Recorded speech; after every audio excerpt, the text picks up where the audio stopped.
अब हम इस अध्याय के अंतिम पड़ाव पर आ चुके हैं और इनाम गांव के बारे में चर्चा करेंगे, जहां पर एक विशिष्ट कब्र मिली है। देखिए क्या है। तो इनाम गांव की पहले लोकेशन कहां है? महाराष्ट्र में भीमा की एक सहायक नदी है घोड़ नदी, उस घोड़ नदी के किनारे स्थित है। कई बार प्रश्न पूछा जाता है, घोड़ नदी के किनारे कौन सा पुरातात्विक स्थल खोजा गया है या स्थित है, या फिर इनाम गांव कौन सी नदी के किनारे स्थित है, या फिर घोड़ किसकी सहायक नदी है। प्रश्न किसी तरह से भी बन सकता है, लेकिन आपको कंसेप्ट क्लियर रखना है, कोई समस्या नहीं होगी। शुरू करते हैं। इनाम गांव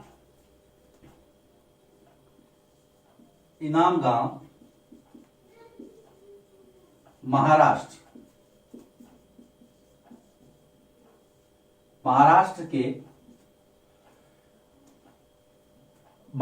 के भीमा नदी है ना, महाराष्ट्र के भीमा की सहायक नदी, भीमा भी एक नदी है ना, महाराष्ट्र में भी कर सकते हैं इसको, में ज्यादा सही रहेगा। महाराष्ट्र में भीमा की सहायक नदी घोड़ के किनारे स्थित है। घोड़ नदी है ना, घोड़ नदी के किनारे स्थित क्या? इनाम गांव। अब देखिए हम इसकी चर्चा क्यों कर रहे हैं। इसकी लोकेशन ट्रेस हो गई, चित्र में आपने देख लिया, चित्र वही है जो पहले एक बार बताया था हमने। इनाम गांव की लोकेशन महाराष्ट्र के अंदर है, नदी का नाम आ गया। अब यहां की कब्रों की विशेषता क्या है? देखिए, यहां की कब्रों में मृतकों को सीधा लिटाकर दफनाया जाता था। अब आप कहोगे सर जो मर गया उसको सीधा उल्टा, लेकिन यहां की मान्यता थी, कई लोग उल्टा लिटाते थे। यहां की कब्रों में मृतकों को सीधा लिटाकर दफनाया जाता था। कहां? इनाम गांव। तो यहां की कब्रों में मृतकों को, जो मर गए हैं भाई उनको ही तो दफनाएंगे, मृतकों को सीधा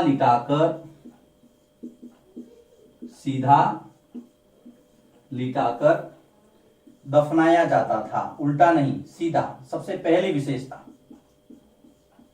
बहुत अच्छी तरह से आपको पता रखना है। मृतक का सिर उत्तर दिशा की ओर रखा जाता था। अगला फैक्ट बहुत महत्वपूर्ण, इनाम गांव में जो कब्रें मिली है वहां पर मृतक का सिर उत्तर दिशा में पाया गया है, तो मृतक का सिर उत्तर दिशा में रखा जाता था। मृतक का सिर उत्तर दिशा में, याद रखिए, उत्तर दिशा में रखा जाता था। ये दूसरा फैक्ट, सीधा लिटाना, फिर उत्तर दिशा में सिर को रखना। यहां अनेक घरों में शव को दफनाने के साक्ष्य मिले, घर में ही दफनाया गया, घर में ही कब्र मिली है। इनाम गांव में यहां अनेक घरों में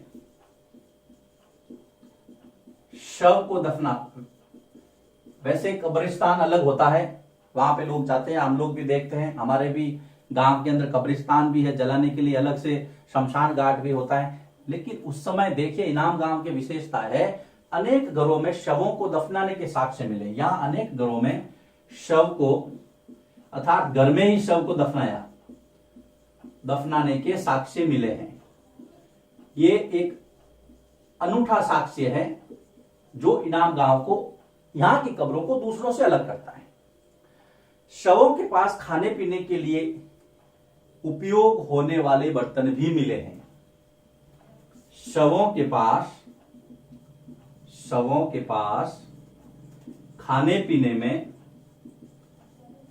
पीने में उपयोगी या खाने पीने के लिए उपयोगी बर्तन मिले हैं। यह भी एक बड़ी विशेषता है। अगर सीधा प्रश्न आ जाए कि वे इनाम गांव के कब्रों की विशेषताएं बताइए, तो आपको तो बहुत सारा मटेरियल मिल गया, यहां पर किसी को पूछने की जरूरत ही नहीं है। क्या है कि एक तो यहां की कब्रों में मृतकों को सीधा लिटाया जाता था, दूसरा जो मृतक का सिर है वो उत्तर दिशा की ओर रखा जाता था, तीसरा यहाँ के घरों में भी शवों को दफनाने के अवशेष मिले हैं, चौथा शवों के पास खाने पीने का भी उपयोगी सामान बर्तन वगैरह मिले हैं। 4 से ज्यादा तो क्या पूछेंगे, कोई दिक्कत नहीं है। गौड़ नदी भीमा की सहायक नदी, लोकेशन महाराष्ट्र राज्य, भारत का। अब यहां की एक विशिष्ट कब्र जिसका जिक्र बार बार किया जाता है, एक व्यक्ति को 5 कमरों वाले घरों के आंगन में दफनाया गया। देखिए क्या है, एक व्यक्ति को, विशिष्ट कब्र देखिए यहां की, एक व्यक्ति को 5 कमरों वाला जो घर था उसका 5 कमरों वाले घर के आंगन में, अब देखिए मजेदार बात, के आंगन में 4 पैरों वाले क्या, 4 पैरों वाले आदमी, 4 पैरों का आदमी कहां से आ गया। एक व्यक्ति को 5 कमरों वाला बड़ा घर था, उसके अंदर एक आंगन था, उस आंगन में 4 पैरों वाले संदूक में दफनाया गया। 4 पैरों वाले संदूक, हमारे सबके घर में संदूक होता है ना, संदूक में दफनाया गया। ये विशिष्ट कब्र है वहां की, ध्यान रखना, इनाम गांव की विशिष्ट कब्र है। और ये जो घर है वो बस्ती के बिल्कुल बीचों बीच था, और शव के पैर, जो पैर है वो मुड़े हुए थे। यह घर कहां था, यह घर बस्ती के बीचों बीच था, बस्ती के बीचों बीच था। साथ ही जो शव था उसके पैर मुड़े हुए थे, शव के पैर मुड़े हुए थे। ये विशिष्ट कब्र है। कई बार प्रश्न आ जाता है इनाम गांव में जो विशिष्ट कब्र मिली है उसका वर्णन कीजिए, तो अगर जरूरत पड़े तो ये 5वां बिंदु भी लिख सकते हैं। कमरे 5 थे उस घर में, आंगन में उसको दफनाया गया, किसमें 4 पैरों वाला संदूक था, उसमें उसको दफनाया गया, उसके पैर मुड़े हुए थे, वो घर बड़ा घर था, बस्ती के बीचों बीच था। इससे ये अंदाजा लगाया जाता है या तो वो किसी मुखिया का होगा, या किसी सरदार का होगा, या किसी बड़े व्यापारी का होगा, किसी बड़े पुरोहित का होगा, या तत्कालीन समाज में सम्मानित किसी भी बड़े व्यक्तित्व का घर हो सकता है। यह अंदाजा लगता है। इनाम गांव, विशिष्ट व्यक्ति की कब्र अब जाके पूरी हुई है। इस घर में अनाज के लिए गोदाम भी था। ये जो विशिष्ट कब्र थी, इस घर में, यहां पर लिखता हूं मैं 6, आपको कंटिन्यू करना है, ऊपर मत लिख देना। घर में अनाज का एक गोदाम भी था, घर में अनाज का एक गोदाम भी था। विशिष्ट कब्र इनाम गांव, सिंपल सा है, कहीं कोई रॉकेट साइंस नहीं है इसके अंदर। जैसे कहानी पढ़ते हैं वैसे इस तरह से आपको पढ़ना, आराम से मजे लेने हैं, खूब एंजॉय के साथ में। परीक्षाएं नजदीक हैं, टेंशन नहीं लेना है। इनाम गांव, विशिष्ट कब्र, लोकेशन, ये टॉपिक यहां पे पूरा होता है। अब मैं इसके बाद में आपको लेके चलूंगा इनाम गांव के लोग क्या क्या काम धंधे करते थे, उनकी आजीविका क्या थी, क्या खाते थे, किन जानवरों को पालते थे। नोट कीजिए इसको, फिर मैं आगे बढ़ूं। अब हम इस अध्याय के लास्ट टॉपिक पर चर्चा कर रहे हैं। इनाम गांव लोगों के काम धंधे क्या थे, उनका भोजन कैसा था। यह सारी की सारी बातें साक्ष्यों पर आधारित है, जो प्रमाण मिले हैं उसके ऊपर बात हो रही है। तो यहां से पुरातत्वविदों को कौन कौन से अनाज मिले, देखिए। इनाम गांव से पुरातत्वविद जो कि खोज करते हैं ऐतिहासिक साक्ष्यों की, यहां से पुरातत्वविदों को गेहूं, जो हम आज भी खाते हैं, एक एक चीज, गेहूं, जौ और चावल, ये 3 तो अनाज हम लोग भी खाते हैं, है ना। उसके बाद देखिए बाजरा, मोटा अनाज, फिर मटर और तिल, इनके साक्ष्य मिले हैं। यहां से पुरातत्वविदों को गेहूं, जौ, चावल, बाजरा, मटर, तिल के प्रमाण मिले हैं। इसका मतलब यह है कि यहां पर ये लोग इन अनाजों को खाते थे। पहली बार। दूसरा, हड्डियों पर काटने के निशान मिले। इससे यह भी पता चलता है कि यहाँ के लोग जानवरों को खाते, जो जानवरों की हड्डियां मिली वहां पर काटने के निशान है दांतों के। तो देखिए, हड्डियों पर काटने के निशान मिले हैं, काटने के निशान मिले हैं, जिससे यह पता चलता है कि यहां के लोग जानवरों को खाते थे, जिससे यह पता चलता है, यह पता चलता है कि यहां के लोग जानवरों को खाते थे, यहां के लोग जानवरों को खाते थे। अब बहुत खूबसूरत प्रश्न बनता है, वो ये बनता है बेटा, आप कैसे कह सकते हैं कि इनाम गांव के लोग शाकाहारी भी थे और मांसाहारी भी थे? तो आपको शाकाहारी में ये तर्क देना है, मांसाहारी में ये तर्क देना है, हड्डियों पर काटने के निशान वाला। शाकाहारी में कहना है कि भाई बहुत सारे अनाज मिले हैं, इसका मतलब अनाजों का उपयोग करते थे। बहुत सिंपल सी बात है, जानवरों को भी खाते थे, अनाज भी खाते थे, शाकाहारी भी थे, मांसाहारी भी थे। अब काम में देखिए पशुपालन करते थे वो, कैसे पता चलता है कि यहां से मतलब इनाम गांव से, यहां से गाय, भैंस, बैल, देखिए हाँ यहां ले लेता हूं मैं, यहां से गाय, भैंस, यहां का मतलब इनाम गांव से, बैल जानवरों के नाम है, भेड़, बकरी, घोड़ा, गधा, भेड़, बकरी, घोड़ा, गधा, काला हिरण, चितकबरा हिरण, सांभर।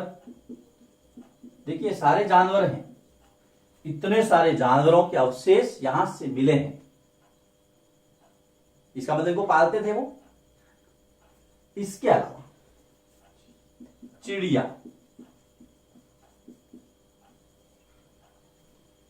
की हड्डियां मिली, उसके भी अवशेष मिले। फिर हम बात करते हैं, थोड़ा सा ट्रैक चेंज करते हैं, दूसरे जो जलचर हैं, घड़ियाल, कछुआ, केकड़ा, मछली, घड़ियाल, कछुआ, केकड़ा और मछलियों की हड्डियां मिली हैं, मछलियों की हड्डियां भी मिली है, हड्डियां भी मिली है। अब हड्डियां मिली है तो जरूरी है कि यहाँ पे इन्होंने इसको पाला होगा, प्रसेर दिया होगा, इनका उपयोग भी किया होगा, इनको खाया भी होगा, इनका इस्तेमाल भी किया होगा।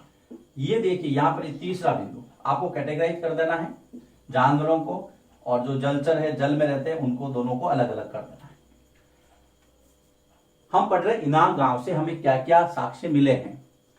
इसके अलावा कुछ ऐसे फ्रूट्स भी मिले जिसको रसधानियां कहते हैं हम, जैसे कि बेर है, आंवला है, जामुन है, खजूर है ना। यहां से बेर,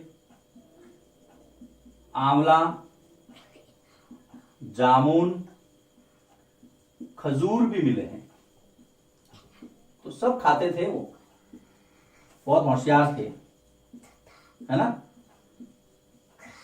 ये वहां की इनाम गांव की बात है। क्या अनाज मिले हैं, जानवरों की हड्डियां खाते थे, काटने के अवशेष मिले हैं, बहुत सारे जानवरों की हड्डियां मिली हैं, मछलियों की हड्डियां मिली है, बेर, आंवला, जामुन, खजूर भी मिले हैं। यहां पर इनाम गांव की कहानी पूरी होती है। अब कुछ छोटे छोटे फैक्ट्स दिए हैं। एक दिया है किताब का नाम चरक संहिता। आपको पता रखना है सिर्फ कि इनको लिखने वाले चरक थे प्राचीन काल के मुख्य चिकित्सा शास्त्री, भारत के जाने माने चिकित्सा शास्त्री जिन्होंने चरक संहिता लिखी। किसने लिखी? चरक ने लिखी। तो इतना सा ध्यान रखना, चिकित्सक थे सुश्रुत और चरक। सुश्रुत ने सुश्रुत संहिता लिखी, वो शल्य चिकित्सक थे, ऑपरेशन करते थे।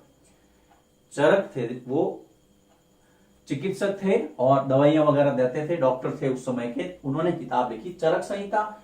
सुश्रुत ने लिखी थी सुश्रुत संहिता। सुश्रुत का हालांकि जिक्र नहीं आया है, लेकिन फिर भी मैं लिख देता हूं। सुश्रुत, सुश्रुत ने लिखी थी सुश्रुत संहिता। सुश्रुत, तो नाम से स्पष्ट हो जाएगा आपको, दोनों ही डॉक्टर थे, वो सर्जन थे, शल्य चिकित्सक थे, ऑपरेशन चीर फाड़ कर देते थे। चरक ने उस समय कहा था कि मनुष्य के शरीर में 360 हड्डियां होती हैं। चरक ने कितनी हड्डियां बताई थी? 360। आज का साइंस कहता है 206, चरक ने कहा था 360। मेल तो नहीं है, लेकिन एक्सपर्ट ये कहते हैं कि चरक ने शरीर की बहुत सारी दूसरी हड्डियां उनको भी साथ में जोड़ लिया। खैर कोई बात नहीं, हमें आंकड़ा ध्यान रखना है, नाम पता रखना है। एग्जाम में आए तो ऐसा नहीं कि भाई साहब आप कौन हो, मैं तो आपको जानता नहीं हूं, गड़बड़ हो जाएगी। इसके अलावा अन्यत्र करके टॉपिक दिया है, उसमें चीन में लेखन के प्रमाण मिले हैं हड्डियों के ऊपर। लेखन के प्रमाण, लेख के, और वो भी हड्डियों के ऊपर, और वो कुछ भविष्यवाणी से संबंधित थी। तो ज्यादा इसके अंदर आपको देखने की जरूरत नहीं है, भारत का ध्यान रखोगे तो ही काफी है। लेकिन ये है कि लेखन के जो प्रमाण है वो चीन में मिले, वो हड्डियों पे लिखते थे और लिख करके उससे भविष्य बताने की कोशिश की जाती थी। उन हड्डियों को आग में डालते थे, फिर उसके अंदर जो हड्डियां चटक जाती थी, वो सारी अलग बातें आप पढ़ेंगे तो ज्यादा उसके अंदर कुछ है नहीं। अब इस चैप्टर को यहां पर विराम देते हैं। इस चैप्टर में आपको अभ्यास के प्रश्न करने हैं, सारे के सारे प्रश्न को जवाब मैं कंटिन्यू करके इस पैटर्न में देता रहा हूं। आपको मिल जाएंगे, नहीं मिले तो आप मुझे फोन कर सकते हैं, व्हाट्सएप पे मैसेज कर सकते हैं और टेलीग्राम पे मैसेज कर सकते हैं। वेबसाइट पे जाकर के आपको वर्कशीट जितनी अवेलेबल है उसका फायदा लेना है, और यूट्यूब पर तो आपके 6K वीडियो अपलोड है ही। ठीक है, तो उम्मीद करता हूं आपको ये चैप्टर पसंद आया होगा। मिलेंगे आपसे फिर एक नए चैप्टर।